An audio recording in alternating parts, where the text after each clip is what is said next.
Be ready? Yes. We'll call the investment committee meeting to order. And I guess we have quorum. Right, we've got myself, Vanetta, Here. President, right, and Scott. And we have Rusty kind of observing, not Rusty. Well, yeah, that's Rusty. I called you Rusty. I was thinking Rusty. Yes. Here observing to see if this is an assignment he would like. Ed O'Neill is here. Rusty's not going to be here. Dave's not going to be here. And John Dilly's not going to be here. And Julie's here. Here. By the way, since we have an even number of folks, we determined that 4 is a quorum. All right, we have our consent agenda. Mass Mutual, SCMA, and Nationwide. You only have a new one on Mass Mutual. Right. Anything you want to tell us about that? Not really? Well, it'll be apparent in the rankings, but both the rankings fell below the 50th percentile. So by the... For NFS Utilities? That's right. All right. And then we have the minutes from the first and second quarter. Did you get a chance to look at those? Yes. Do you want to make a motion for approval, or if there is any corrections? Make a motion for approval. Second? All right, everybody in favor? Aye. Aye. Opposed? I abstain, because I wasn't at either one of the meetings. You don't have to abstain, but that's okay. Okay. All right. Yeah, I've been down the road before. They say if you haven't been here, you still have right and perhaps even an obligation to vote on it. Okay, well then in that event, Just saying for the record, because I went through this before in my own. okay, well in that event, then I'm for it. All right. I guess this item 3, the plan review for third quarter. Okay, and just, I was going to say, just a quick pause. I don't know if everybody here has met Vince Zamora. Everybody knows it's Okay. Thanks. Okay, just making sure. I'm sorry, did everybody does know Vince, right? I think so. Welcome back. Thanks, Mark. Okay, so we're going to start with the Mass Mutual book. And I have some paper content in my book, but there's something called the Investment Perspectives, which was in the Dropbox if you want to do that, Jennifer. No, there should be another attachment. You know, I didn't see it in the Dropbox. Yeah, I didn't see it. Just roll them somewhere. Do you see it from there? I will make a note to send that retroactively, but I'm going to highlight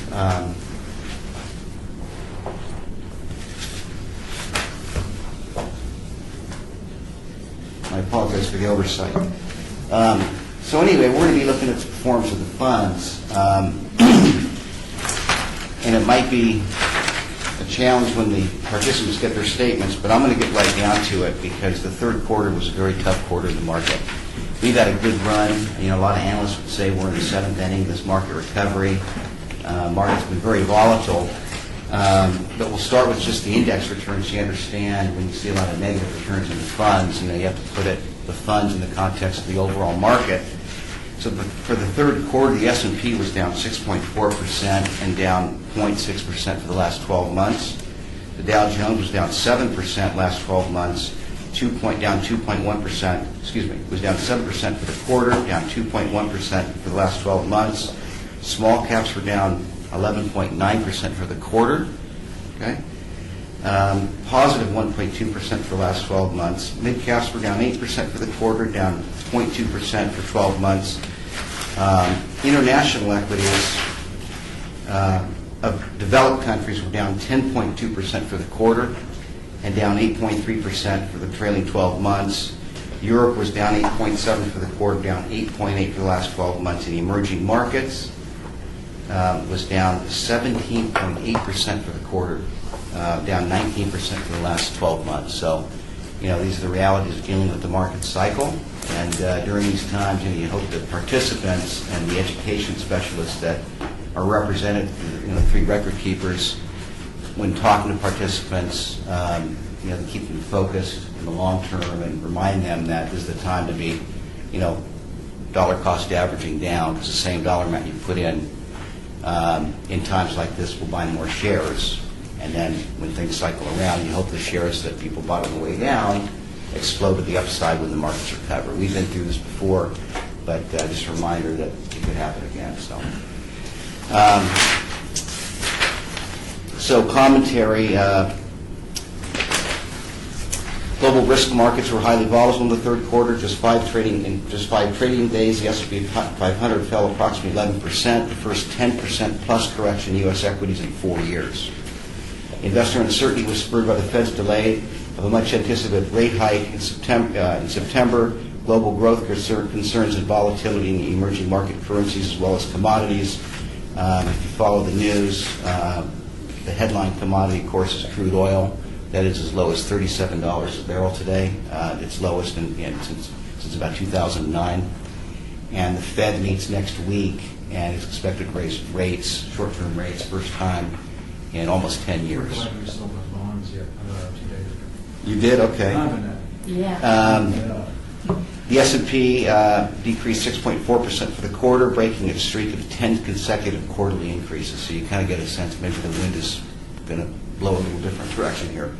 The only sector of the S&P 500 to generate positive returns for the quarter was utilities, which was up 5.4%. Consumer staples and consumer discretionary were down 0.2% and negative 0.26%.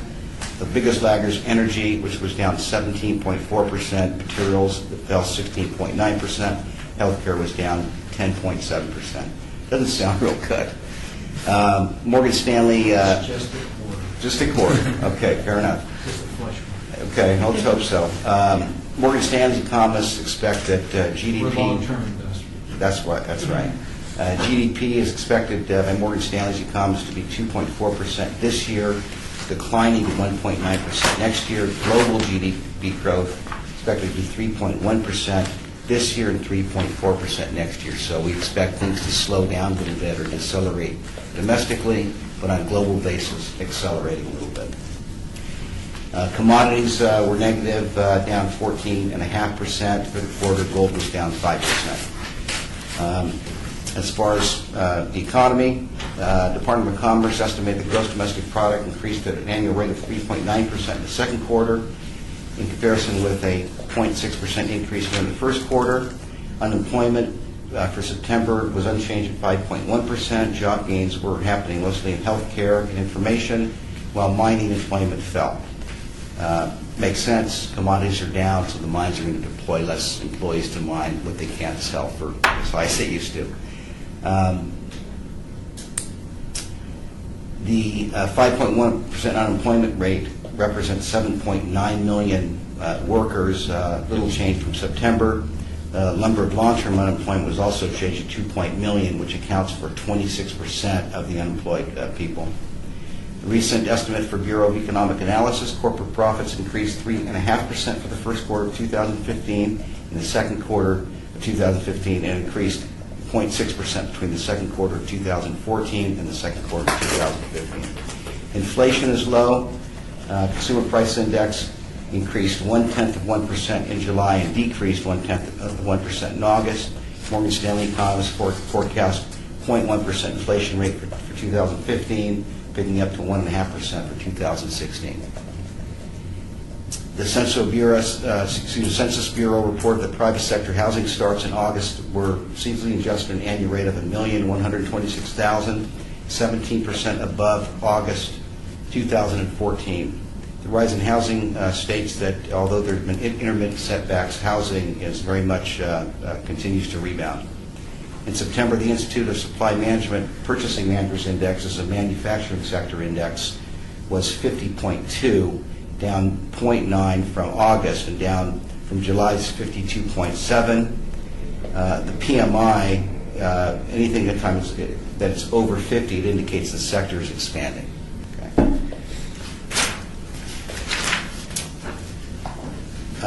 I talked about the emerging market returns. The BRIC countries, Brazil, Russia, India, and China, was hit particularly hard, down 21% for the quarter. Bonds returns were mixed. The Barclays U.S. Aggregate Index, the general measure of the bond index, rose 1.2% for the quarter.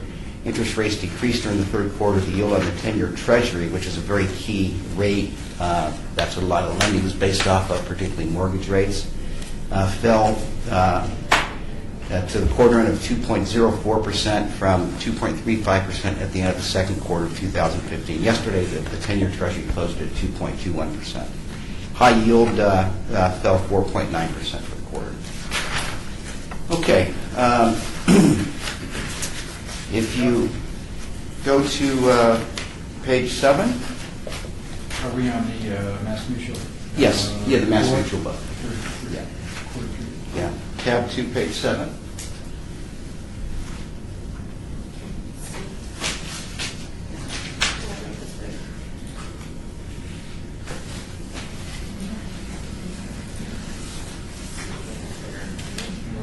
I know, I'm 200. It's not bigger. What's the... And that's Office page size.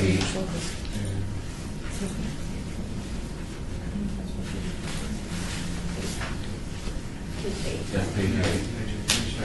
Okay, there's page 7. And so this is our executive summary, identifying the watch list funds, American Funds, Capital, World Growth and Income, and by consent, the MFS utilities are for.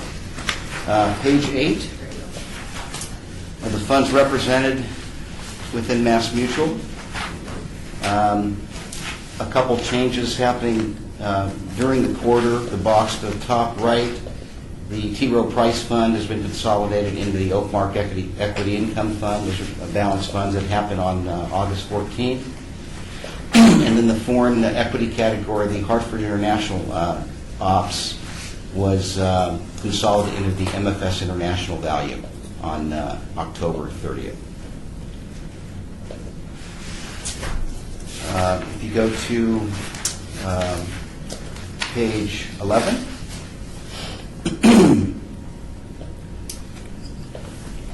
here's the plan composition. And you notice the zero T. Rowe Price retirement balance because it was consolidated with Oakmark Equity Income. Page 12, always the glaring number down below. We've got $68 million in the stable value category, the Mass Mutual general account with a 4% crediting rate. And you see that due to the market conditions that we talked about, the plan assets receded from almost $143 million down to about $138 million. Page 14. A friendly reminder of investment criteria for investment policy guidelines. We want our funds to rank in the top 50th percentile for over 3 and 5 year annualized periods. And then if you go to page 19, here's our scorecard detail. And we'll go down this list. So the PIMCO Real Return, that's the fund, the fixed income fund that is a hedge against rising rates. Last quarter on the 3-year, it was ranked 43rd. It did decline to 61. It's still looking very good on the 5-year. Hartford Total Return Bond Fund, doing fine. The Putnam High Yield Advantage was on the 3-year ranked 43rd last quarter. It did decline to 53. Still, bottom second quartile, 47th ranking on the 5-year. Going down below, you can disregard the T. Rowe Price balance because that was journaled in the Oakmark Equity Income Fund that is performing well. Hartford Dividend Growth, fine. The Hartford Capital Appreciation, this is a large blend. Very good on the 3-year. over the 5-year period. 2 quarters ago, it was ranked 75th. Last quarter, it improved to 56th. And then the third quarter, it declined back to 70. So we now had kind of a monitor tag on that fund for 3 quarters.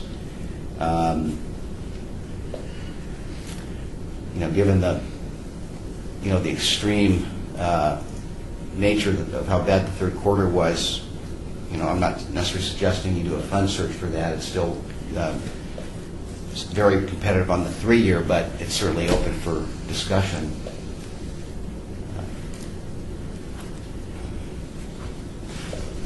Any thoughts? Or Anybody has any thoughts about it?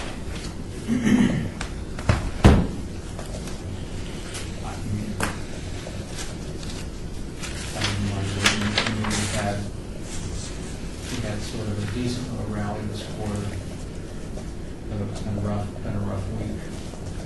Yep. I mean, to wait for another quarter to see, what the fund is doing. But, when you do these rolling averages, dropping a quarter, gaining a quarter, it's, quarters in a long time. Okay. Then, does anybody else have any comments or views to express? We can certainly keep it and continue to monitor. S&P 500 Index Fund is fine. Mass Mutual Select Growth Opportunities Fund. On the 3-year last quarter, it was 38th. It did decline to 53rd. Still very solid on the 5-year. And I guess I should just back up and remind the committee that the investment policy guidelines state that while we want both funds, ideally to be in the top 50 percentile 3 and 5, it doesn't have to be in the top 50th for both. So there's a little subjectivity involved. So just want to remind you of that. Well, Freddie, if there's something that black and white's not going to tell us that you may know, it would be good for us to at least to listen to that and understand. Yes. As Mark stated, we know 1 quarter is affecting them, both marks, and a quarter has just dropped off on both marks. And so if there's something else that we want to look at or know, if at the 1 year or the 10-year, then that would be good to know as well. Noted. I think a good example of something like that could be if the fund manager left the company. Correct. And they didn't have a suitable succession plan, and it's also having a mechanism to be made aware of that. Now, some of these funds across all record keepers, Morgan Stanley has direct investment advisor research on the funds, to where it's going to certainly be easier for me to know about it. But aside from that, most of the funds in here are approved on Morgan Stanley's platform, but it's a best efforts case all the time to be stay abreast of everything. So, but your point's noted and well taken. Hotchkiss and Wiley Mid Cap Value doing very well. S&P Mid Cap doing fine. Hartford Mid Cap doing great. Invesco Small Cap, we're on page 20, doing great. AMG Manager Skyline exceptional. There's the Small Cap Index Fund doing fine. Hartford Small Company, Small Growth Fund, kind of on the edge of acceptance, but still in compliance there. In the foreign blend, Hartford International Opportunities is competitive as the rankings are. It was consolidated into something even more compelling, MFS International, on October 30th. American Funds Capital World Growth and Income, excuse me, has been on watch, and I was asked to do a fund search for that one. On the 3-year, last quarter was ranked 27th. It declined to 45th. On the 5-year, 4 quarters ago, it was ranked 66th. Last 2 quarters ago, it improved to 52nd. Last quarter, it was 49th, so still kind of teetering, and then it's dropped to 60th. So that you'd like to reference in your packet.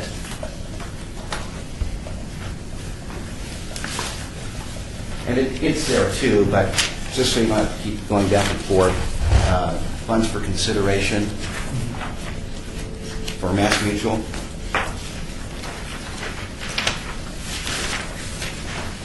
And so, to remind you, the process is that when I'm asked to do a fund search, the process every time is to first screen funds that are ranked in the top 50 percentile. Obviously, the higher the better. And then I screen them against funds that are approved on Morgan Stanley's approved list, meaning Morgan Stanley can be a co-fiduciary with the recommendation that is made. And at this point, I'm not looking at any particular share class, I'm only looking at the fund.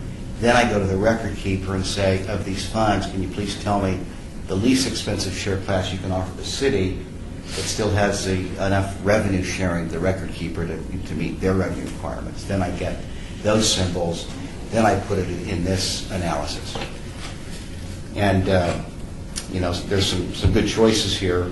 On page 5, just from a ranking perspective, Hartford Global Growth looks, very attractive. On page 6, you go across the time periods, and over a 3-month period, the Hartford Global Growth. And again, here's a reflection of, during the third quarter, this fund was down 5.66%. That was the best of the group. Year to date, it was the best at 1.17. Over the 1 year, it's the best at 393. 3 year, 1522. 5 year, almost 12%. The incumbent fund does best for 10 years, but not too much weight is given to that. Too far in the past, and not really part of our investment policy guidelines. And then you see the rankings, 2, 2, and 3. Alpha, the higher the better, 426. When you're talking beta, the lower the better. American Funds New Perspective is less volatile compared to the benchmark, that's the international index. Sharp ratio, the higher the better. That's a measure of how effective the fund is for a certain unit of risk taken.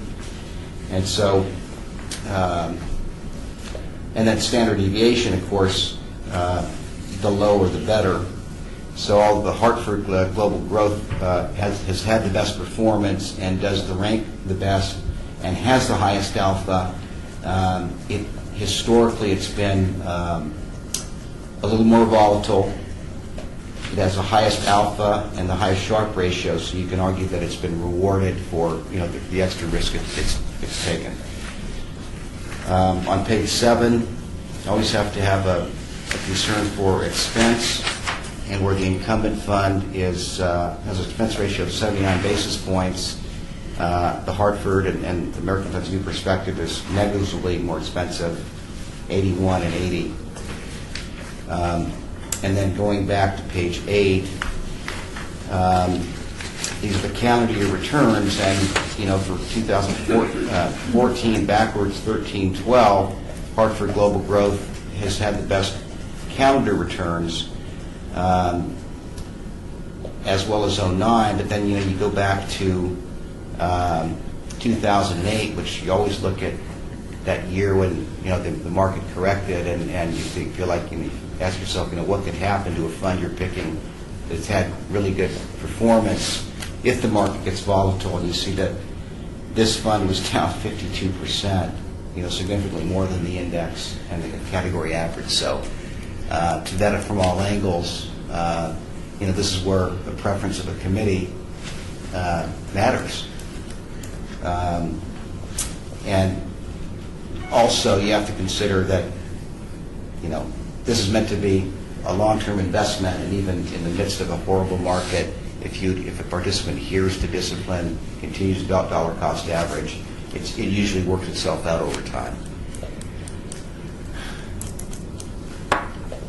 Well, this is for equity, so it carries quite a bit of risk and volatility, so it's not unusual. Right.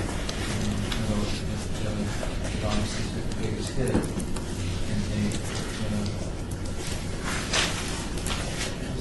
ratio? Sharp ratio is, yeah, page- Obviously the 3, and then not Yeah. not substantially higher. and the alpha is substantially higher.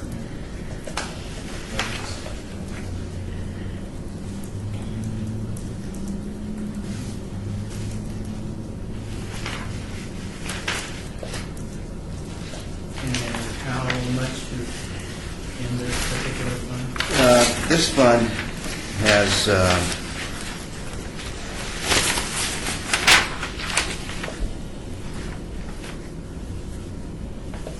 $941,000,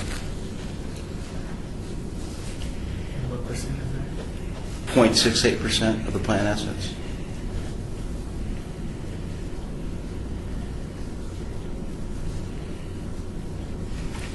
It's, it's not a huge weighting. What's a bigger weighting is MFS International, but of course that's just international, it's not global.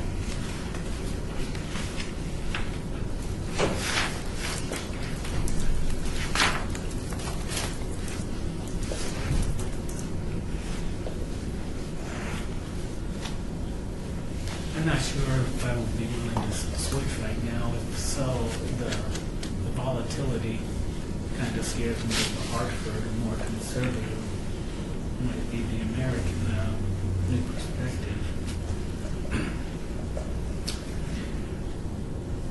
You can certainly make an argument for that fund.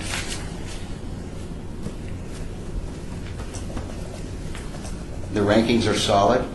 The alpha scores well. It's less volatile, 6% less volatile than the benchmark.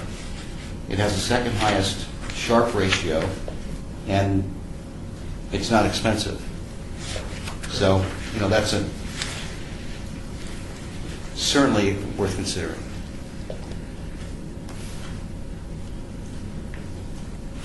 Anyone else have any thoughts on it?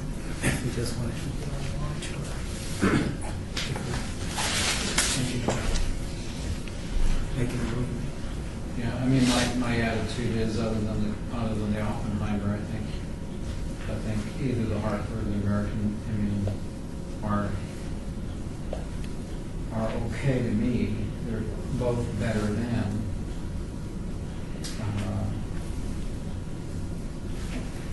When you look at the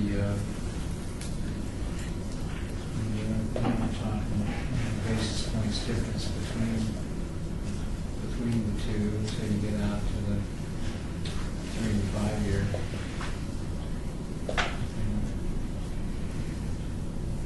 I could go either way. So Edward, state your reasoning again, because I didn't hear everything you said. I'm not sure if we want to switch at this point in time because of, just because of what we're seeing with the 3-year. But it's been going up and down. It's been on watch for some time. But because of the volatility and the standard deviation with Hartford, I'm not sure if I'm in favor of Hartford. I'm more in favor of being a little bit more conservative on the American New perspective. So were you thinking that we would just, we've already done the fund search, so are you, I'm putting words in your mouth, but are you suggesting that we just, one idea would be, don't do anything, but let's just, we don't have to redo the fund search, but we could take a look at these funds again in a quarter.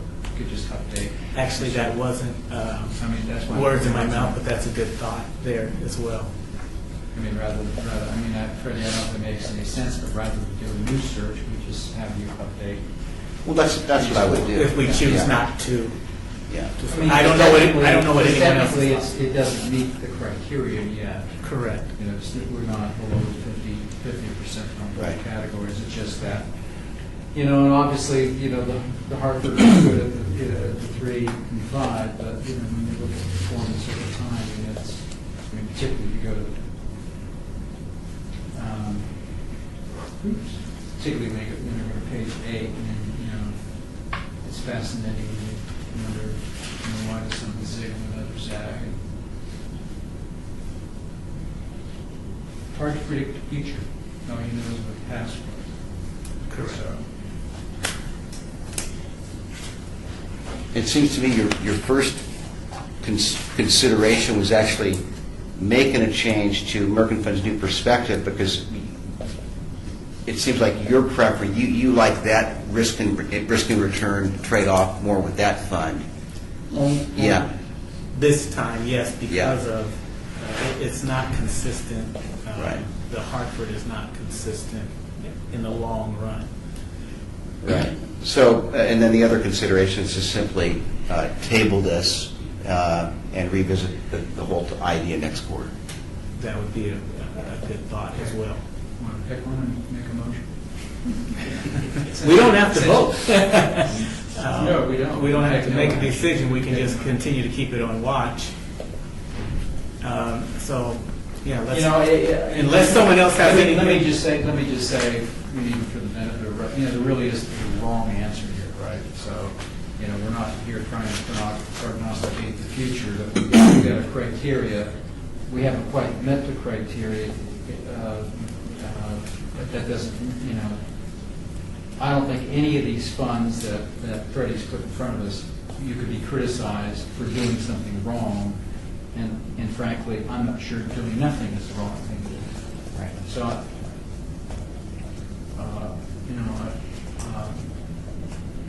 I just wasn't sure if you wanted to make a motion or not wanted to make a motion. I'm not sure. I was hoping to hear from others to see what they thought.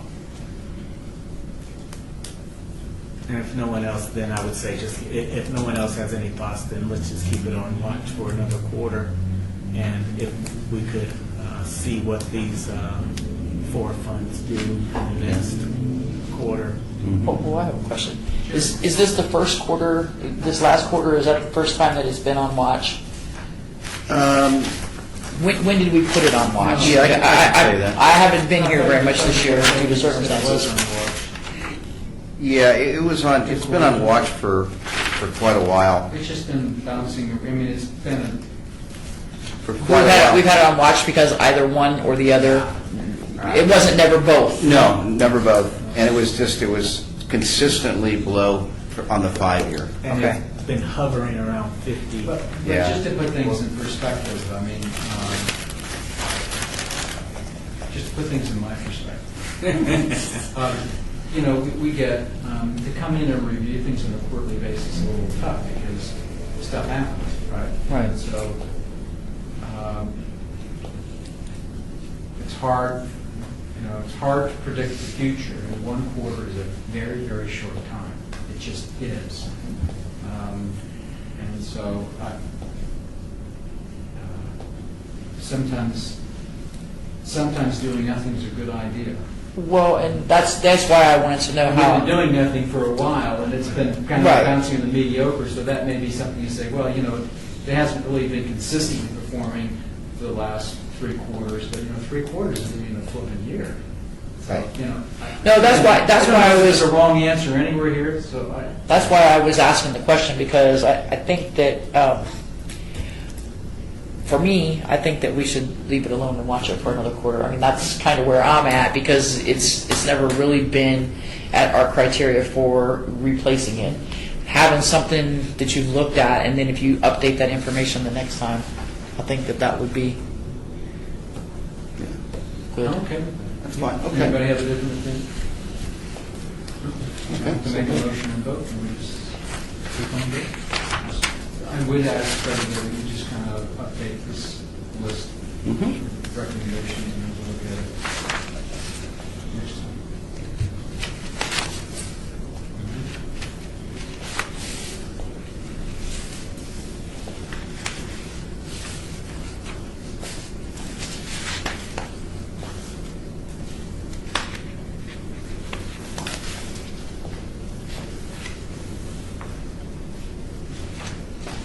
Okay. And then that's utilities are for, huh? And then Hartford Healthcare is okay. And so this fund is on watch. The typical procedures to give it a couple quarters, see if it improves.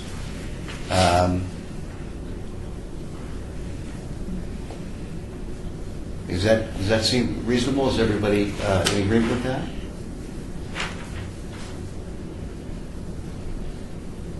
So, but still, What was it last quarter? well, it's really fallen. On the 3-year, it was 15, and the 5-year, it was 16. So it must have had a really bad quarter or had a really good one fall off. It's hard to tell. Yeah. But, I would say, give it another quarter, because as bad as it did, if it had another good quarter, it could potentially get back in compliance.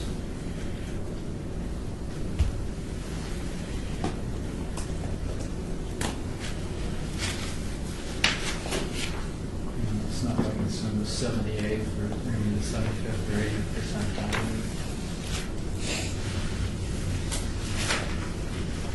Any other thoughts about utilities R4?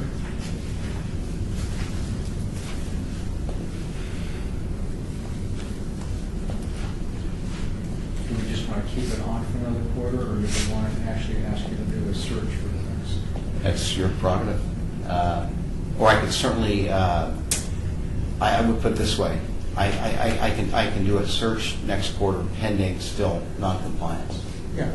Okay. That kind of runs. Okay. Okay. That's all right. Okay.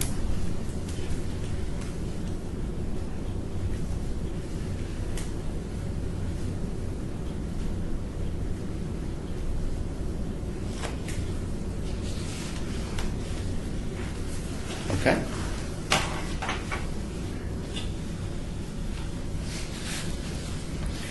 And then here's our T. Rowe Price target date funds, and I was concerned about these because, as you know, they're equity heavy because they have a glide path that's through retirement. And the Morningstar category of retirement date fund does not distinguish between a to glide path and a through glide path. So with this bad quarter, I thought these rankings would really fall, and I'm surprised they've held up very well.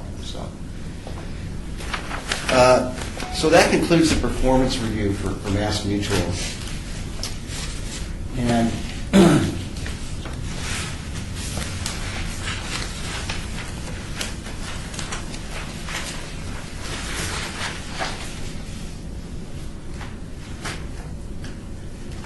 at this juncture, we'll look at the benchmark report for Mass Mutual, and that's the next agenda item. And so that is in your book, too. Is that also not in there? No, that's a much better.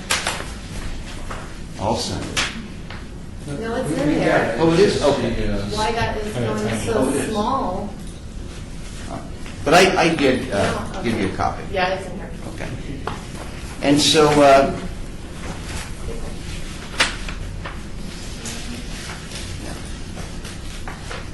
so that's this report here. And so, on page 1, just to remind everybody, this is an important annual exercise. The Department of Labor mandates that plans know what they're paying. And, years ago, it really wasn't that transparent. It was very frustrating for plan sponsors to really know the costs. But through all the reform with ERISA and Department of Labor, Frank Dodd, all that stuff you might have heard about, plan sponsors are obligated to know what their plan costs are and to know if their plan costs are reasonable. And the only way to do that is to have means to benchmark your plan against other plans of similar size. And the emphasis is that you don't have to have the least expensive plan. You just have to have a plan that your costs are reasonable and you're getting value of what is being paid. So this is based on a $143 million plan size. The benchmark group consists of 40 plans between $120 million and $160 million. Page 2, the overall expense for this plan based on $143 million is 77 basis points. Everybody see that, 0.77? And so if you divide, and what that comes out to is $1,097,649. So if you divide that number into the $1,043,000, you get the 77 basis points. The average in this group is 62 basis points. So it makes your plan look very, very expensive. And the 77 basis points is based on the overall expense ratio, weighted expense ratios of the plan. Remind me what we're doing with their account, their, Pardon me? this is Mass Mutual. This is Mass Mutual. Remind me what we're doing with the managed account again? The general account? The general account. Yeah, so I'm going to get to that because that's what makes this skewed. So you see that the extra 15 basis points between 62 and 77 equates to an extra $214,000 more than the average. The participant level, $150 more each participant. So those are the overall expenses. Now, the three sort of mouths to feed, if you will, is the investment managers, because they have to make money. The record keeper has to make money. And the city pays Morgan Stanley, which covers, the service that I deliver. Those are the three, although the Morgan Stanley is not paid from the plan itself. So on page 3, you look at the record keeper. And the record keeper in this plan, Mass Mutual, is making 46 basis points, and it looks exorbitantly high compared to the average of 15. And what, obviously what skews that number so bad is the imperfect situation of the general account. Excluding it, right? Well, no, it's baked in there. It is. But you don't have any fees associated. Well, and that's where the disconnect comes, because it's not a registered fund; it's a general account, and Hartford, any general account, meaning the Hartford has a big bucket of money, and when they manage this money, you've got Hartford, insurance, people that own insurance and annuity policies that pay premiums in, and somebody dies and make a death claim and they pay it out, and in the middle they're investing a big bucket of money, and so there lacks transparency. We went over this last year when I had my stable value analyst Jeff Stein explain this. So it's an imperfect situation. The benefit is, if there is one, is that whoever's invested in this gets an incredibly attractive distribution rate of 4% crediting rate, which is unheard of when the 10-year Treasury is only yielding at 2.21. Okay. So, and so we'll come back to this page because I have, and you see that on the page 3 of the right, the consultant fee is very much in line, 5 basis points, and that's what pays Morgan Stanley. If you go to page 4, the investment managers, see your plan is costing, the investment manager keeping 26 basis points. In your plan, the average is 39, so that makes this part look cheap. But here's where the difference is. If you go to page A2,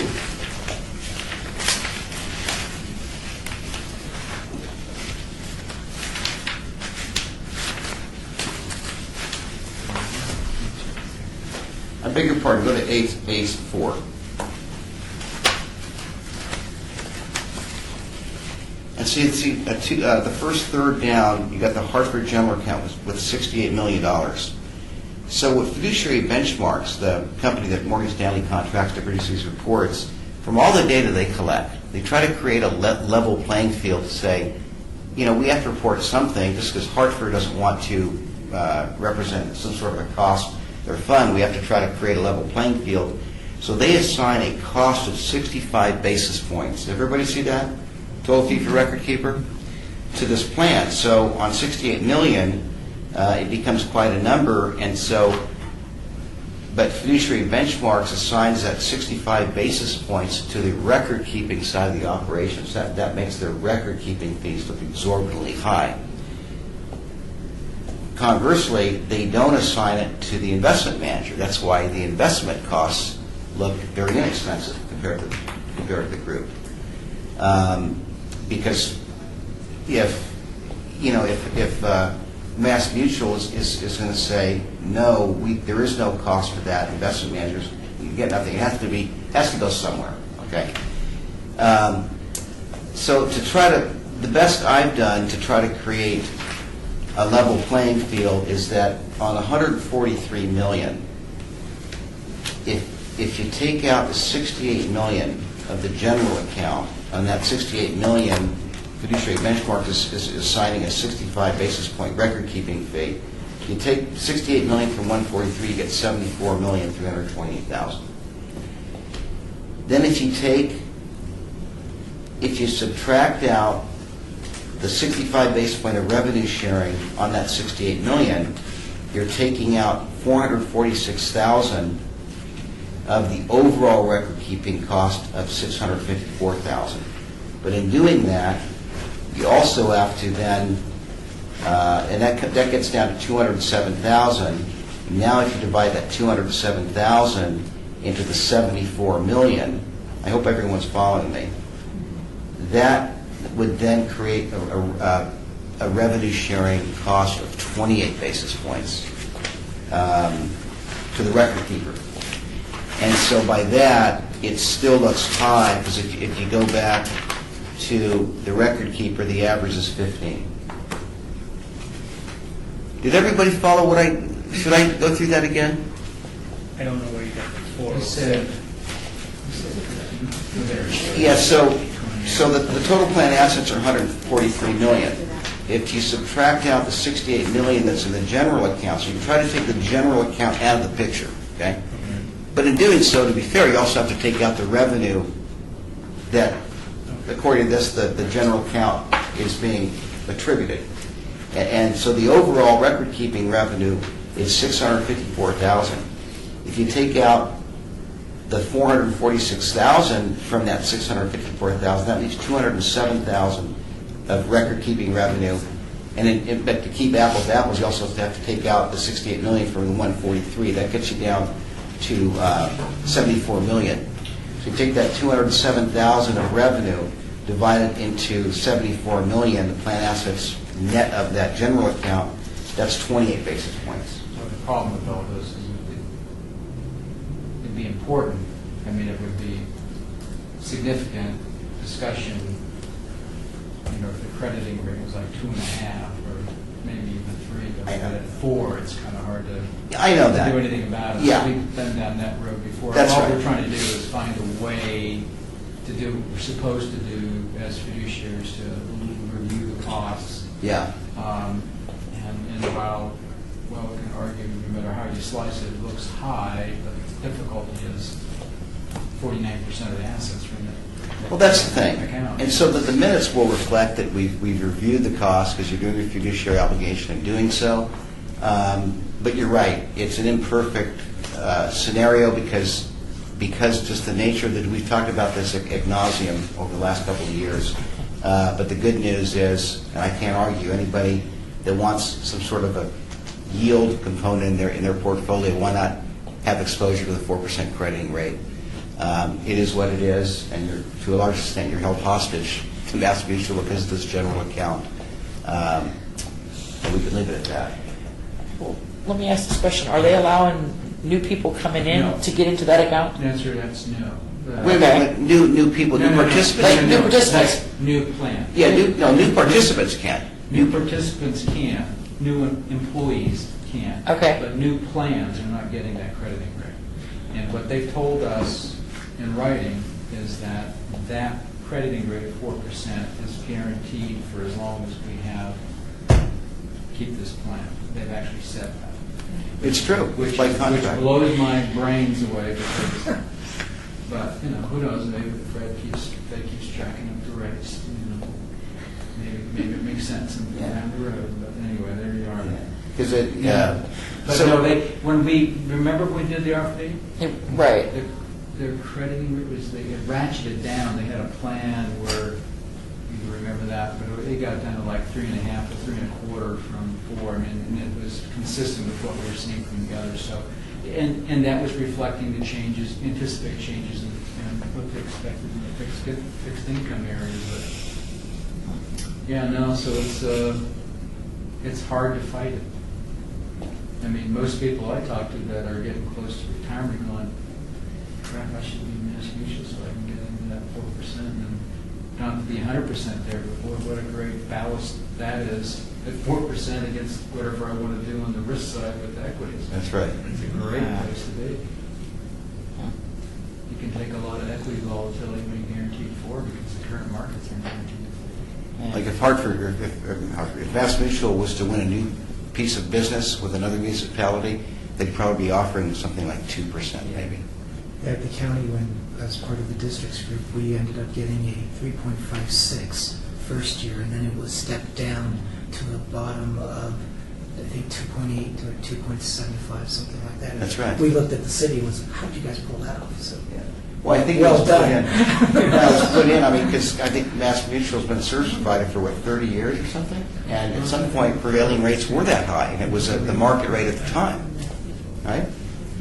So, I guess for me, I'm just having a hard time understanding that they're allowing all these people, they're convincing all these people to come in and take that 4% number. If you think about it, I mean, the way, I mean, I don't know in my head, this is a commingled fund. So this is Right. where they do their investments for their insurance products as well as, Okay. these funds. And so we're just a piece of. Okay. So somebody else is paying for our 4%, I guess, think of it that way. Somebody Okay. else, yeah, when they price somebody else, they have to take into account, in Vegas, we guaranteed a 4, so we got to take that into consideration because they're certainly not going to take it out of their pocket. Right. Okay. Somehow they have to adjust those rates. So somebody else is paying for the 4 that the guaranteeing does. Yeah, no, But absolutely. we're Somebody's not- paying for it somewhere. We are Subsidizing. We are a small fish in their big bucket. It's like, at the moment. Okay, any other comments on this? Okay, and the other thing on the item on the agenda under Mass Mutual is just a quick mention that, I've had conversations with Robert Ferneri of Mass Mutual and also Vince's predecessor, Bob Conley, who has had some frustrations dealing with Mass Mutual, that if you look at the record-keeping system that you guys are on, it's not the new Mass Mutual record-keeping system, it's the antiquated Hartford record-keeping system. And it's just simply not as robust as what Nationwide is offering you or ICMA. It's got some systems limitations. It's not as user-friendly at the plan sponsor level. When I did this most recent fund search, I told you the process I go through, and lo and behold, because when I show you a list of funds to choose from, I don't want to show you more than 3 or 4. Let me screen it out and make something that is you can execute on visually. But I usually start with like 6 funds to the record keeper, knowing that 1 or 2 may not be offered on their platform. So that just scales it down. But I start with a larger number and knowing I'm going to get less back. And this last time around, a lot of them weren't available. So even the investments aren't, on their menu isn't even as competitive. So if Mass Mutual is going to win a new piece of business, obviously they're going to onboard a new client onto the new Mass Mutual part of the record keeping. So in any event, if the city wanted to go on to their new record-keeping system that would be much more user-friendly at the plan sponsor level, be more robust record-keeping, offer more funds, it would be a conversion. Are they waiting for us to ask, or? No. They're going to actually, but the conversion is not seamless. There's pain involved, and it would put a lot of stress on, let's say Vince and Jennifer, each stress, and me, because it's weekly conference calls. It's all these assets basically being liquidated. You find a large cap value fund on this platform. You find the same one, You've or lost me now. Oh. Roll me back. Yeah. I thought we were talking about a record-keeping system. well, yeah, record keeping system and investment platform. Okay. So a conversion. Pain and suffering is going to be, there's going to be a conversion involved of some sort. Well, what a conversion entails is identifying all the funds on the platform you want to leave and picking the same fund if it's offered, or maybe a large value to large value, and it maps over, and then you have weekly conference calls to reconcile all the balances and transfer the loans. It's quite an ordeal. And so if Vegas ever wanted to do it proactively, number one, you'd lose a 4% crediting rate, okay? So we don't want to do that. But what's going to happen, what Robert Terneri is saying, in probably 2017, is that Mass Mutual's mandating that all their municipal clients go through a conversion, and in that case, the 4% would stay intact. But That's the answer. yeah, Yeah, there that's the is answer. there. That's simple. Yeah. But But I just That's want the to answer. make you aware of what is out there. But that's what we hear from Robert. So then you're still going to get the pain and suffering, Vince, in 2017. The platform now is still being supported though, right? Yeah. Yeah, it's not like they just said, No. Yeah, it's being supported. Absolutely. So this is really just remnants of the Parker conversion. So, Yep. yeah. Okay. Next is the ICMA.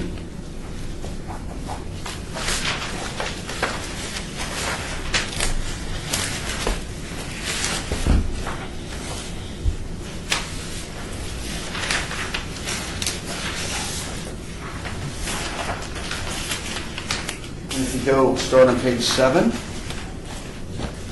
Excuse me.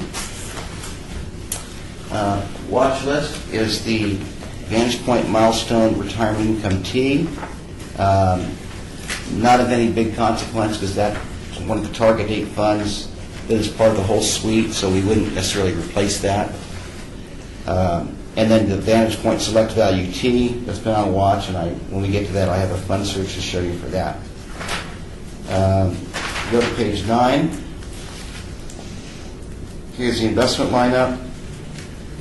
And in the mid-cap growth box, on November 20th, the AMG Times Square Fund and the Harbor Mid-Cap Growth Fund was combined into the BlackRock Mid-Cap Growth Fund. Page 12. Plan composition. You see the zero for Vantage Point Equity Income T on August 14th. It was mapped into what was a fund search at the time, the American Beacon Bridgeway, and then down below the AMG Times Square. You see Harbor was consolidated into the BlackRock, as I mentioned, still represented in the lineup because it happened during the quarter. And then on page 13, again, you see due to market conditions, the plan receded from about $49.5 million down to $47 million.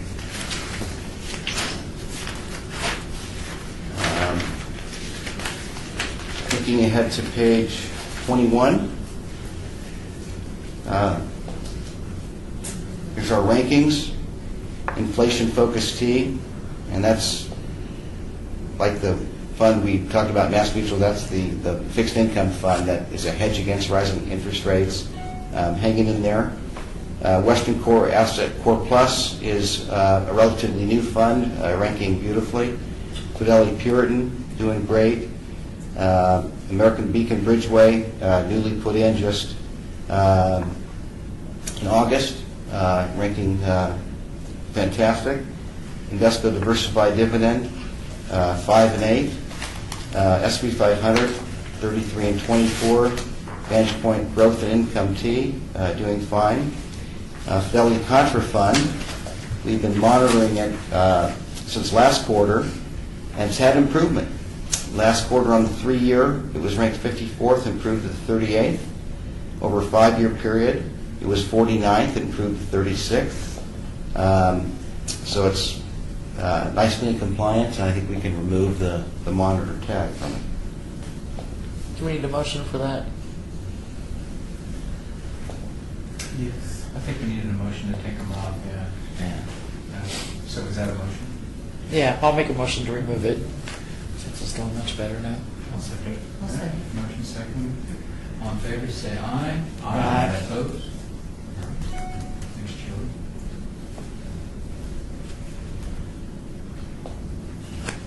Jane, can you make that just a little bit bigger on that screen? I tried, but it doesn't, He doesn't want to do it it. doesn't, yeah, it won't do that. My- It won't go anymore. My iPad is not Would it functioning be properly. clear at the if you moment. turn this panel lights off? I don't know. Probably, I can try. It might, maybe. It won't go any bigger than that. Is that better? No? Not really. Yeah. that's the size of the phone. Yeah.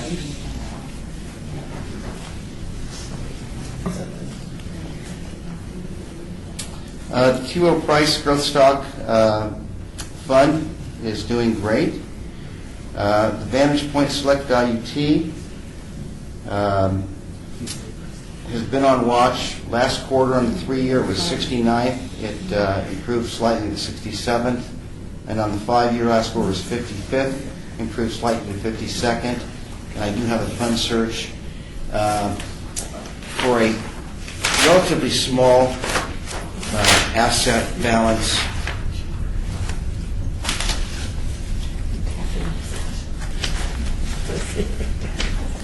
You beat yourself. I can't even get logged into mine, so I.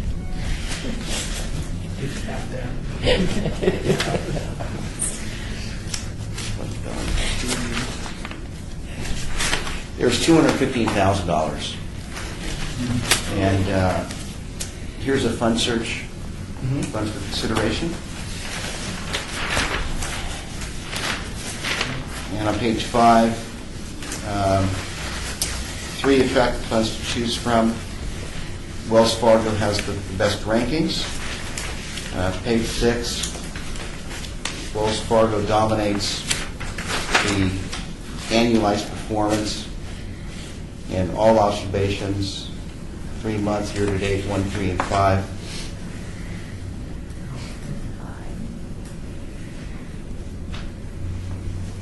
It has the best rankings, not only for 3 and 5, but also over 1 year. It has the highest alpha. It has a relatively high beta, but it has a high Sharpe ratio and the highest standard deviation. So kind of similar to the fund we looked at in Mass Mutual. It's got good performance, but you know it's not free. It comes with some volatility. The only difference with this fund search is that it's for a fund that is clearly on watch and probably needs to be replaced. And it's been on watch, you said, for a couple quarters now? Or longer? What's that? Point, yeah.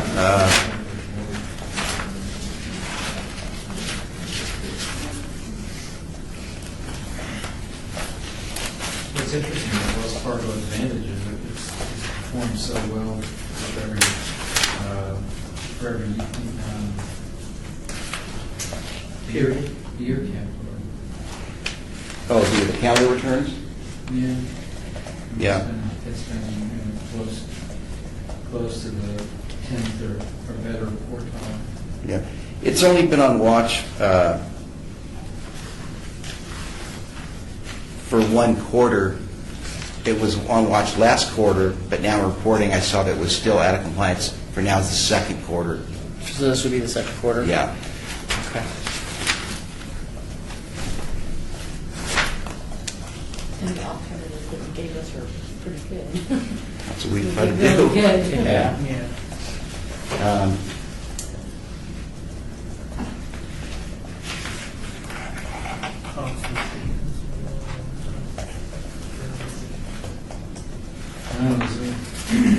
It's a big difference between his performance and Wells Fargo right across the board. Yeah, it's a real. It's hard not to want to pull the trigger. That's,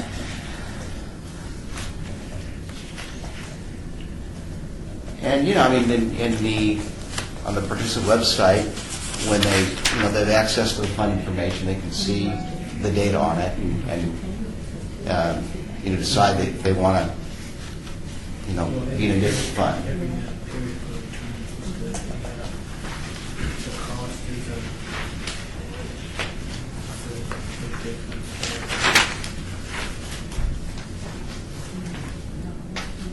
what's interesting is in 2008, we had the least, like the Ford had the least rate. Yeah, that is It's kind of fascinating. counterintuitive. Yeah.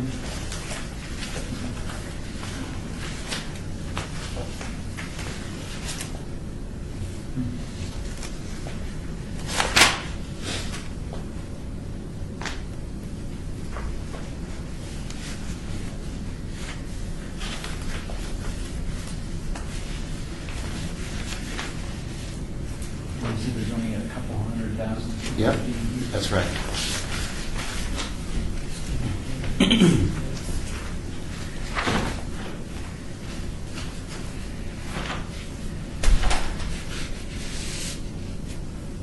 Well, I'll make a motion to transfer the Vantage Point WT to the Wells Fargo Advantage. It's special mid-cap value. Mark, before we vote on that, what is your thought on the Fidelity mid-cap? The only reason I'm bringing that up is because the cost is a little bit lower. Vantage Point has a real low cost, and I know the results are net versus, but. And So then I was looking, are you talking about on page 7? Yeah, page 7. if you look on page 7, Yeah. the cost is 83, The Fidelity's 83. and Wells is 88, and Yes. So that's like, what, 8 basis points? Yeah, so then you The compare the returns are returns. back Then you and compare the forth. return. The returns are back and forth when you look at the calendar year performance. 1 year it may be Fidelity, and the next year it may be Wells.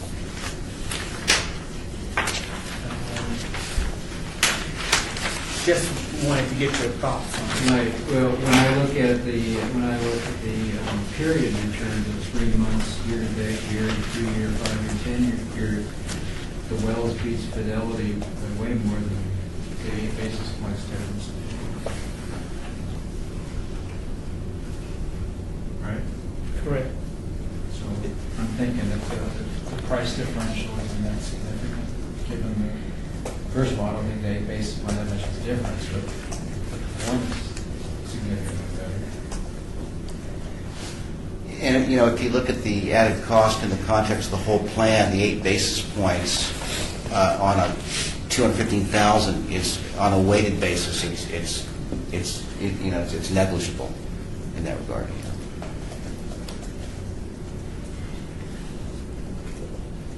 I'll second his motion. Okay. All in favor, say aye. Aye. Opposed?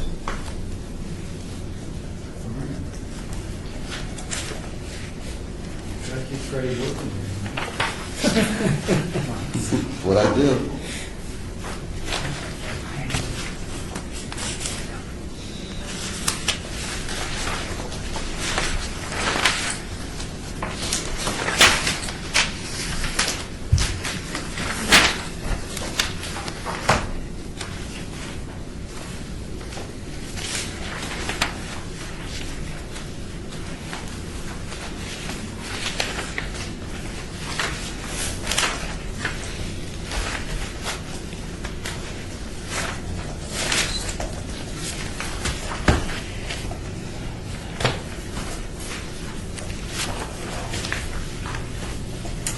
Okay, then back to the book, the scorecard detail, page 22.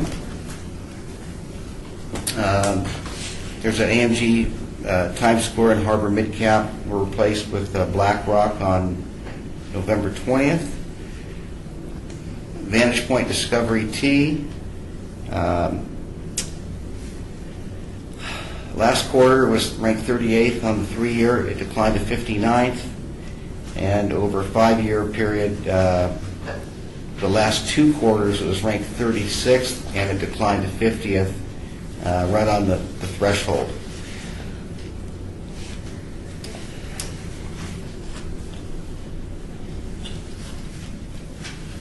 Can we put put that on the watch list. I make a motion to put that on the watch list since it doesn't automatically fall into it. I'll second it. Got a motion, a second, all in favor, say aye. Aye. Opposed? Motion passes. I guess that's a fair distinction, because it's not a consent, it's not below 50th, but by motion.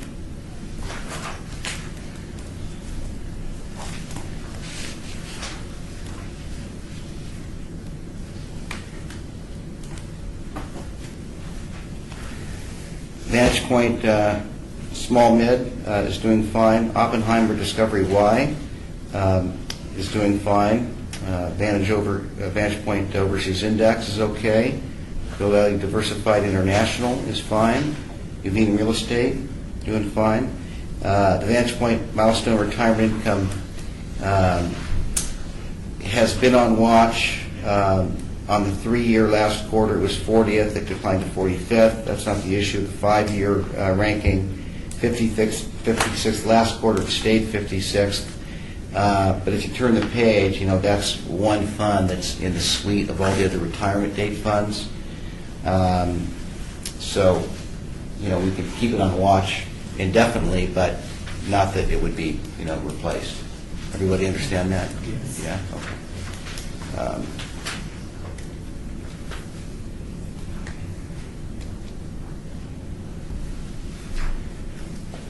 Is that the only one in the whole target date fund that is at that level? Yeah, if you turn to the next page, Jennifer, page 23. There's no Is it not loading now? It's- Oh, Buffering? jeez. Smoothing. Okay.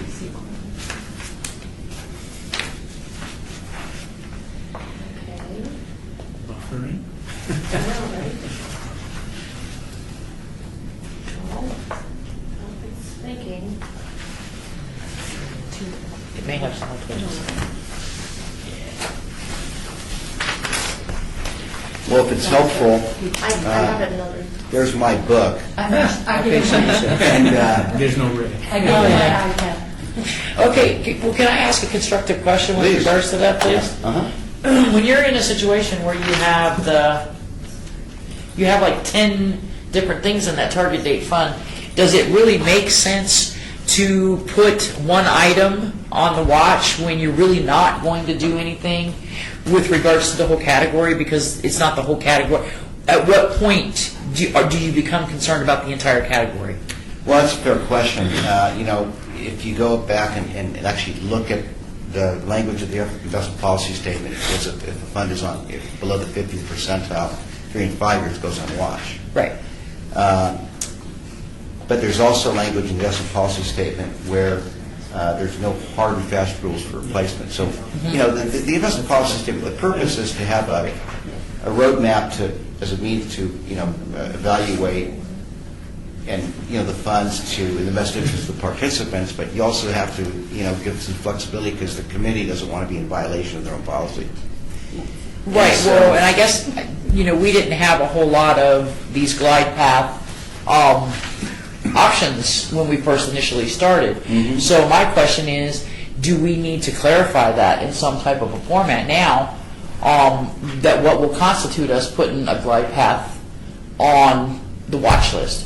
Because, if you just got the one item out of 10, we're not going to get rid of it. We're not going to change it. Right. So is that even a necessity at this point? So I'm asking, Mark, Fair question. that's my question, really. Well, on top of that, is it possible that one of the targets are doing so poorly that we would want to switch out the whole item, which is possible? The whole suite, all the target funds? Which is possible, correct? That's what I'm trying to understand. It's possible. Personally, I don't think it's very practical because if you look at the other target date funds, they're doing very well, easily in compliance. Well, let's look at it if it was 3 years down the road, and they're not doing as well, but we have one fund that is just 97 and 98 and the 3 and 5. We may look at the whole suite at that point. in You time, could, yeah. Although the, everything else is performing above. I guess the question is can you come up with a criteria that's easy for us to apply administratively? Or is it best with that grouping just to put to have a discussion on the agenda like we do, where we record it?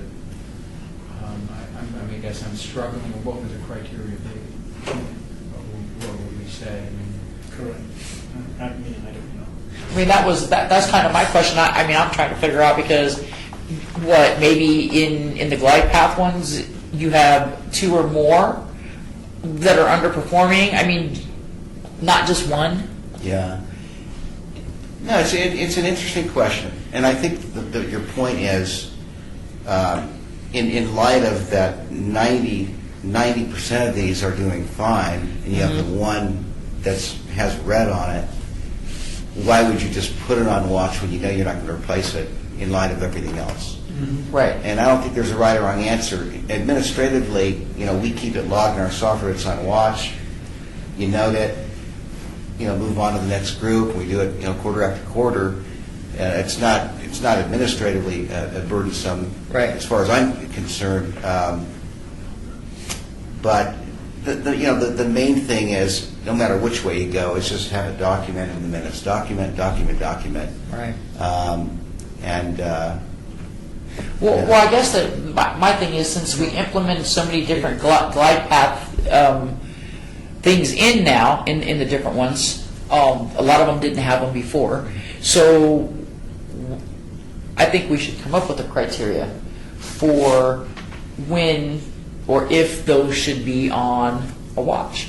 I mean, at least that's, I'm thinking that in my mind. you know what? Because we have a criteria, and we don't have to do it today. That's my question.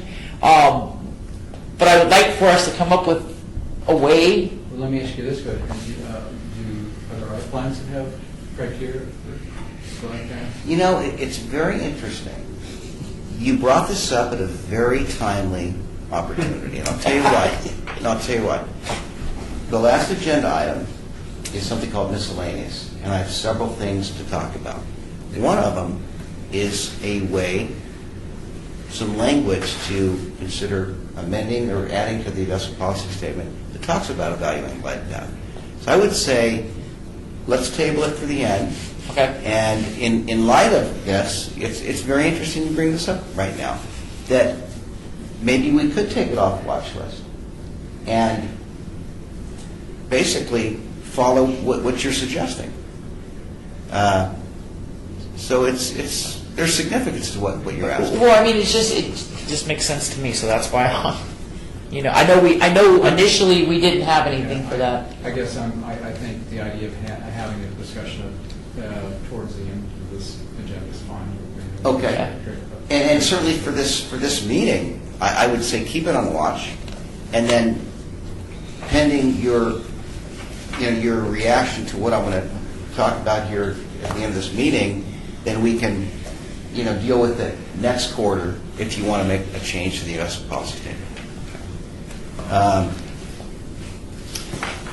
Okay, so that really concludes the investment lineup. So all in all, ICMA's and MassMutual for that matter, are in pretty good shape in terms of the investment, the rankings and the performance.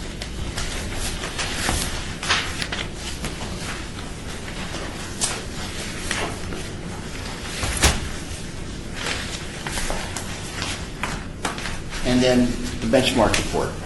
And this won't be as involved as the MassMutual for ICMA. Okay, I have another question. We don't have anything on Nationwide this quarter? Fund search? Yeah, I mean, There's a third quarter report. Yeah. Oh, are you talking about the benchmark report? yeah, we don't have anything for Nationwide at all? You do. It's an abbreviated, and we'll get to. That's what it is right there. This one? Yeah, but Okay. Put that aside for the time being because we're going to look at the ICMA. Okay. Yeah. the Nationwide comes with some good news, too. Page 1, so this is based on plan assets of $47,351,926. 35 plans in this benchmark group. Page 2, the overall fees for this plan is $372,878, and your plan at 79 basis points, that's 372 divided into the plan assets. You get 79 basis points, right on par with the benchmark average. And if you see on the top right on page 2, you've got the record keeper making $111,000, $20,000 to Morgan Stanley, investment managers $235,000, other $56,52, so in aggregate $372,000. Page 3. ICMA's record-keeping fees are very competitive at 24 basis points, right on average with the benchmark group. And then the advisor consultant, 4 basis points compared to 13. I'm just giving my services away. No, I'm kidding. I don't work for free. This might be a little bit misleading because I think I've reminded you this before, is that there's an overall fee, a flat fee that Morgan Stanley makes, billed quarterly. And the sum of that fee is proportionate to the plan size. So, and on page 4, the investment managers, their fees are higher than the benchmark group, but the performance of the funds is very, very good. So you can't necessarily hold that against them. And I really wouldn't make issue with this, particularly when you said, the overall fees of the plan are right on par with the benchmark group.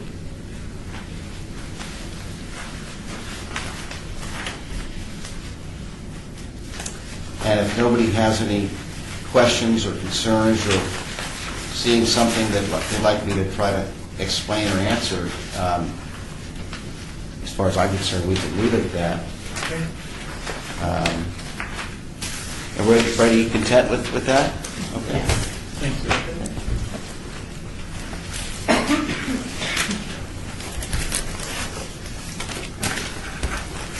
Okay.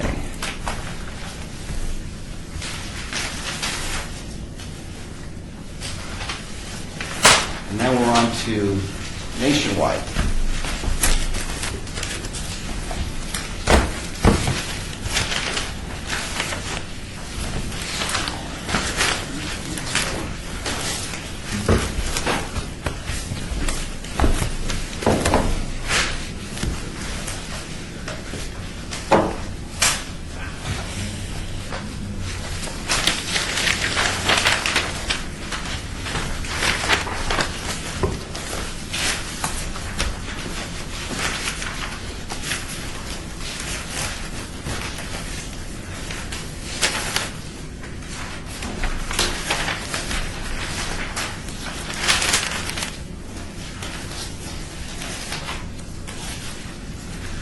And so if we go to page 7,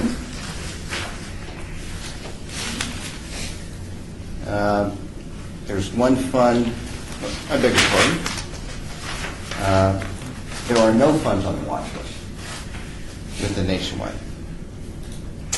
If you go to page 8, these are the funds in the lineup. Now there's something I need to bring to the attention of this committee, and it's something that happens from time to time. It's not unheard of, but at some point in the past, you notice that the small cap core box is not represented with the fund.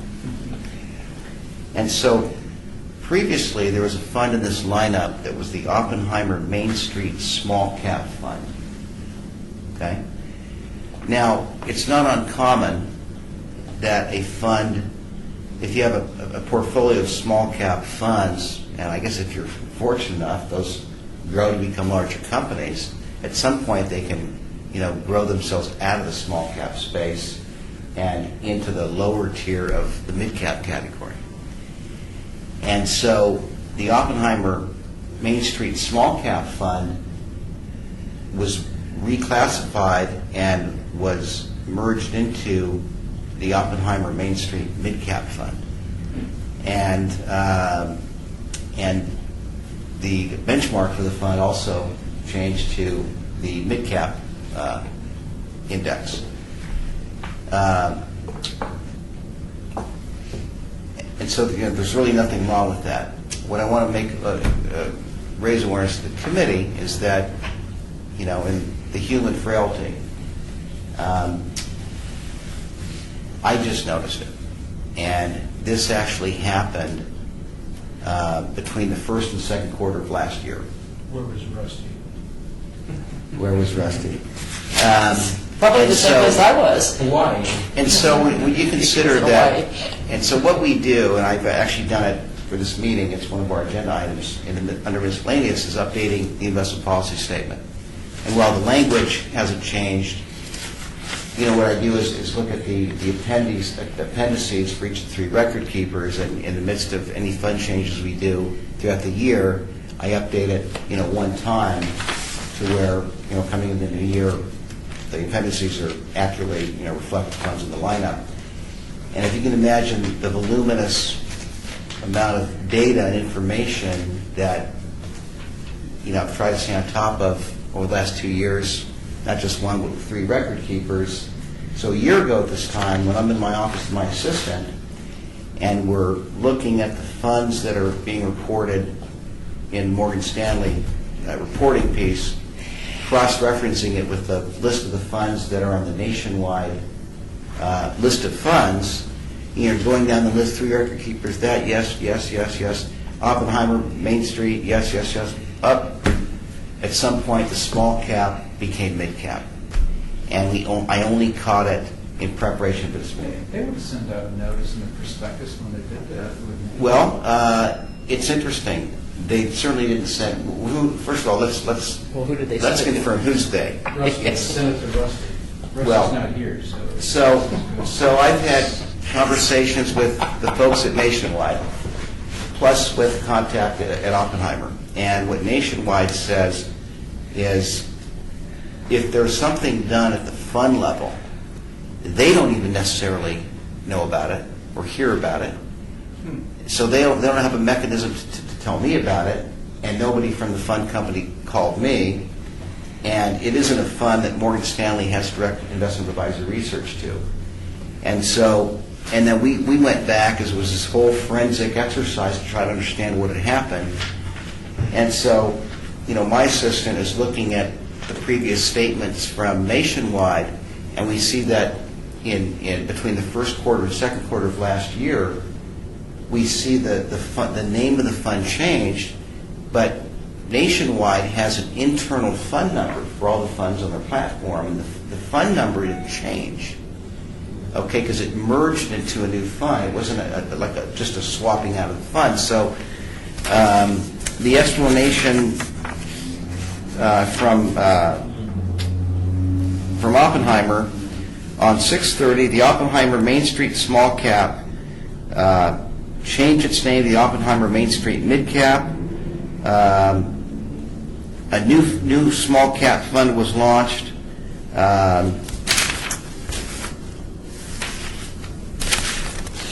And so that's what's happened. So, all the data,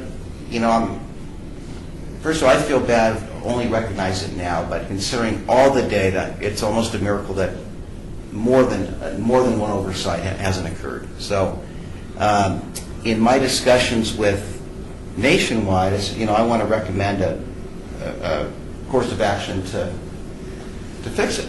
Not that you could unchange the fund. And my idea was to recommend, and it's not something that I would certainly recommend a vote on, certainly without Rusty here, but I would say next quarter consider combining the Main Street Mid-Cap Fund into the index fund. So you have one core mid-cap fund, and then I'll come with a fund search to repopulate a small-cap core fund that used to be there that isn't there anymore. And so that's what I'd recommend at the committee level. But then I was talking to Nationwide to say, what communication to participants do you see that should take place? Because my thought process was, you have to be concerned with somebody, a participant, that at some point made a conscious decision to make an asset allocation to represent small cap core, and all of a sudden they may not be aware of it, and they also had a mid cap exposure. Now they have more mid cap exposure than they wanted and no small cap exposure. Now we still have a small cap value and a small cap growth fund, and so a communication says, dear participant, if you had a position in the Oppenheimer small cap, Main Street small cap, it has been merged into the mid cap fund. Please revisit your asset allocation or choose between one of the two remaining small cap funds. Marshall Golf at Nationwide says we've actually never done that before. When the fund, the fund changes at the fund level, we only do it when we proactively swap a fund in and out or merge a fund together. And he says that he did a little research and he sees about 100 people that's in the new mid-cap fund, but mostly people that are in the managed accounts.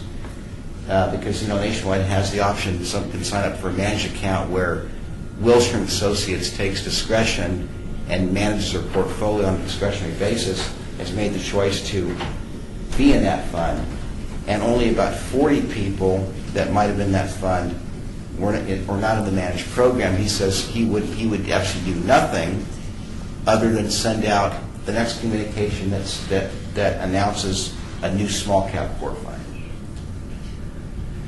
So, but I have another meeting, a follow-up call with him on Monday I guess morning. his thought process about that is I don't have anything to offer to them to go with that small cap. He didn't say that, but And so, it sounds like that was what he's saying, so, yeah. which is kind of odd, because if you moved them, I don't know if Well- someone would want to move from a blend to the value or growth in a small cap, if they might. I don't know. Yeah, so I told him I was going to explain this to the committee. I have another call scheduled on Monday, and we can take it from there. But Well, the first instinct is that obviously I don't know that we could do anything, obviously, without Rusty here. Well, that's been my practice anyways. Yeah. Since we started all this, because this plan's exclusive to the IAFF at the moment, so. What can I ask? And you haven't had a conversation with Rusty about it, I've not, no. because you can't find him because he's in Hawaii. Good for him.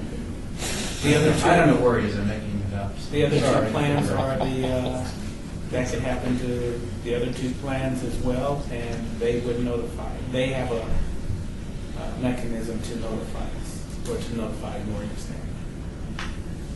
I don't know that to be true or false. But it is a good, I think what Ed was saying is if it can happen at one plan, how does it not happen in the other plans? And should we have communication with the other plans as well?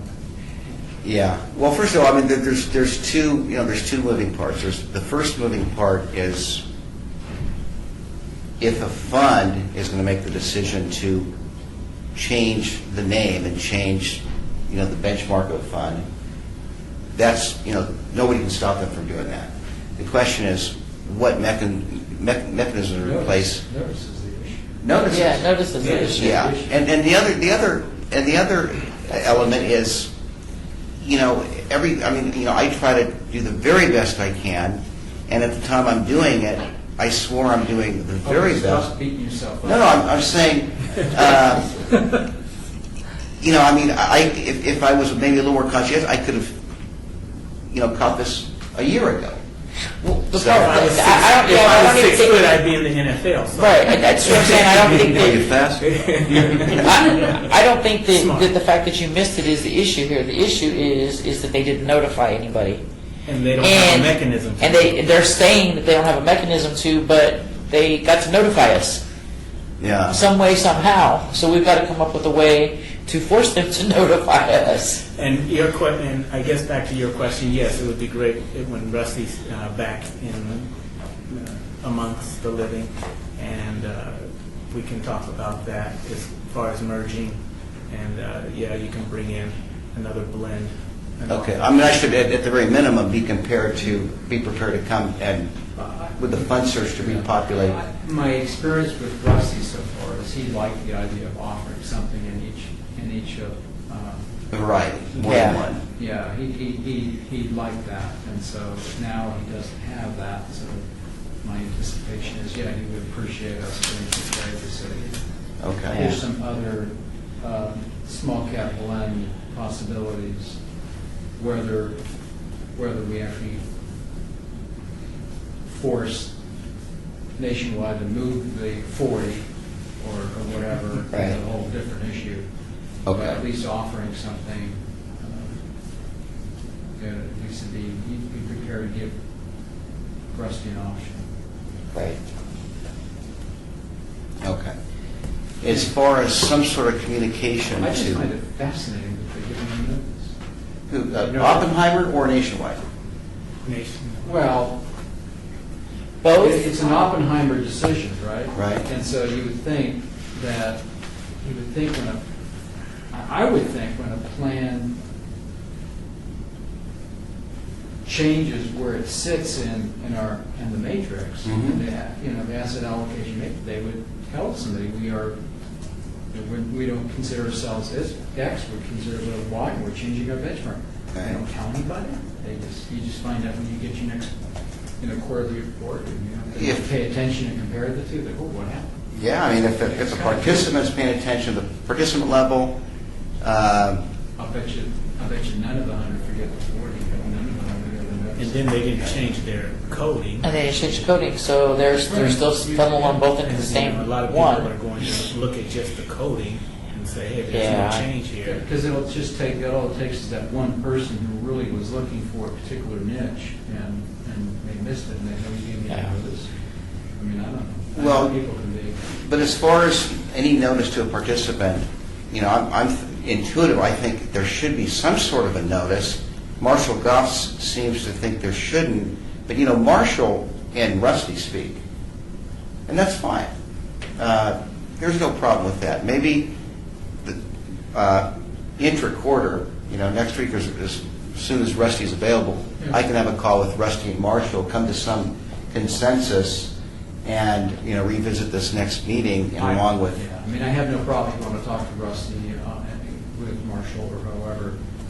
We'd obviously need to take some formal action as a committee next time he's here.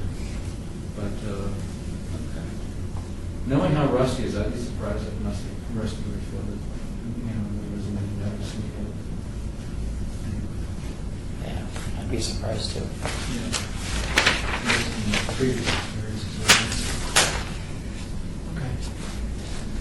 Fascinating.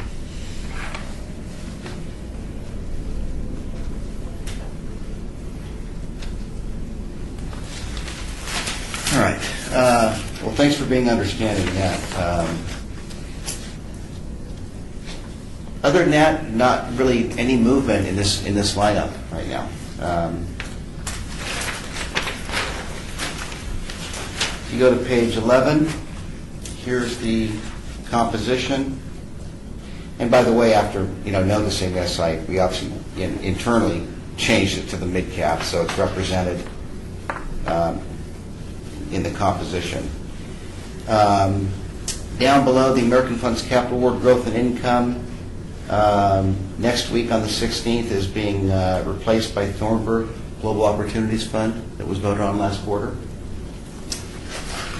Page 12, again, just like the other two record keepers, assets receded from 31 million to about 29,801.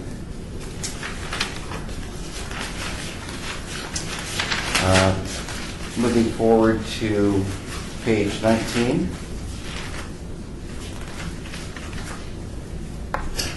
Very clean-looking report card here. Western Core Plus, new bond fund, doing great. BlackRock High Yield, Columbia Select Large Value A, doing great. Delaware Value, doing great. Those are relatively newly added funds. Fidelity Advised Diversified Stock, on the 3-year last quarter it was 28th. It did drop to 69th. And on the 5-year it was 22nd. It dropped to 42nd. S&P 500 is okay. T. Rowe Price Blue Chip, in a large growth space, relatively new fund, ranking beautifully. T. Rowe Price Growth Stock Advantage, great. MFS Mid Cap Value, great. The Mid Cap Index, lower second quartile, but in compliance. And there's that Oppenheimer Main Street Mid Cap, 52nd percentile for 3 year. Percentile change as a result of the small going up to the mid, I wonder? Yeah. Well, I don't know. It's two different funds. I know. How would you, Yeah. how would you know? Yeah. It doesn't make you wonder. Yeah. Page 20, JP Morgan Mid Cap Growth, fantastic rankings. American Beacon Small Cap Value, very good. UES Small Cap Growth, very good. American Funds Euro Pacific, on the 3-year it was 41st.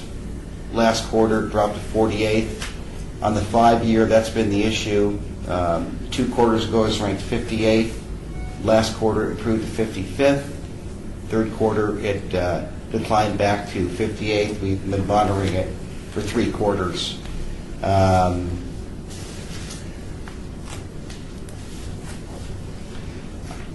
I would offer the idea that next quarter, if it is out of compliance because it's very low on the 3-year, I can come prepared with a fund search,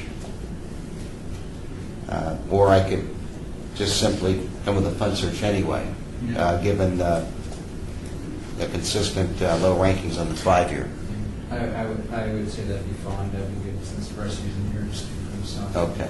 We'll err on the side of conservative. So I'll do a fund search. Thanks. Yeah. And Rusty first.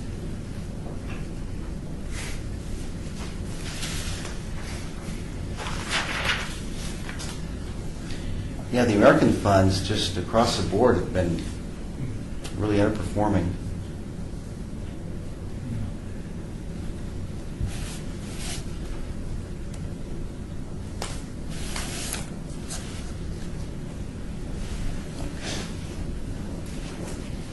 American Funds Capital World Growth and Income next week will be replaced with Thornburg Global Opportunities.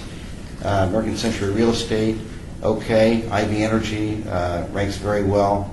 And there's all their T. Rowe Price retirement funds doing just fine. So that concludes the performance. Now, if you reference... Nope. We're going to look at some benchmark information. So if you look at, this is in your packet. And so if you remember, we did the benchmark reports last year. And and so for nationwide, so the process is the plan sponsor signs. This is a good example of the good things that come out of following you of these. Exactly. And this is the lesson learned here, even though. So Exactly right. we need to set it up. That's right. So This would have never happened but for this committee. That's right. What you're about to say. You know that. You guys are one rocking committee, man, I'll tell you. Slow down, Frank. Too much, okay. But, so the way the process I works think is we that... woke Vince up. but he was- Why would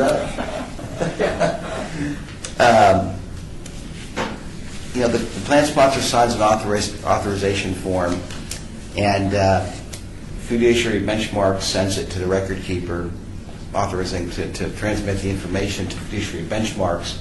And Nationwide stumbled a couple times, couldn't get it right. That's why their report carried into the first meeting of this year, if you remember. And so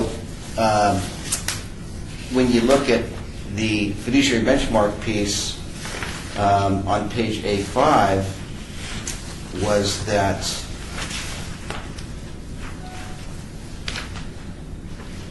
the total fees to the record keeper currently for Nationwide is 44 basis points. Did everybody see that? Julie? Yeah, you see that? The 44, okay. And then to the right, the benchmark comparison is 28. Okay? So that's a difference of 12 basis points. Now, the idea isn't to grind down a vendor and erode their ability to make a profit, but if you bring this to their attention and make them aware that there's a gap between the benchmark average, what can they do to try to get closer? And as I said before, it doesn't have to be the cheapest. It has to be competitive, and you have to get value for what's being paid. And Nationwide does a good job. I mean, they deploy Julie Miramontes that everyone seems to like, the firefighters, and there comes a cost. So there is value. But when we showed this to Marshall Goff, and again, for all these years there hasn't necessarily been anybody holding them accountable, and it does go back to Mark brought the attention of the committee of that case, Tibble versus Edison, where a plant sponsor, and it serves as a benchmark case, a precedence that plant sponsors have to really stay on top of the costs, because sometimes the record keepers are very content making all this extra revenue, and they're not always going to offer up the price reduction. So you do the benchmark report, and in a case like this, you expose pockets of opportunities to reduce the cost. And everything we do here is to benefit the plant, the participants. So this is the fund lineup. This is the current fund lineup, and in showing this to Marshall Goff, he understood the need to be more competitive. So right now, you see the expense ratio on the left, because the current lineup is on the left, and you see the weighted expense ratio of the funds in the lineup is 1.01%. And the MFR, which is their revenue sharing, is 45 basis points. The funds in green are the same funds that he's going to offer to switch out to same fund but lower share classes. And in doing that, the overall expense ratio of participant is going to drop from 101 to 90 basis points, and the revenue sharing Nationwide is going to go from 45 to 35. Now, it's not going to go all the way down to the average 28, but it's basically meeting in the middle. And the idea in doing this was not to look at one fund that had a huge asset balance with one big expense ratio and do it all in one fund. The idea was to do it, try to do it across the fund lineup as much as you can to get more people to benefit from this. And so it was a noble act on Nationwide, and it validates why you do the benchmark report, because you're a good committee. Yeah. This was one of the concerns and issues we had before we formed the committee with the WRP. And remember at the time I had done a calculation that if you could save 15 basis points on fees over a long-term employee's lifetime, and assuming they would live a good 20 years after they retire, you could make as much as a $5,000, $6,000 a year income stream.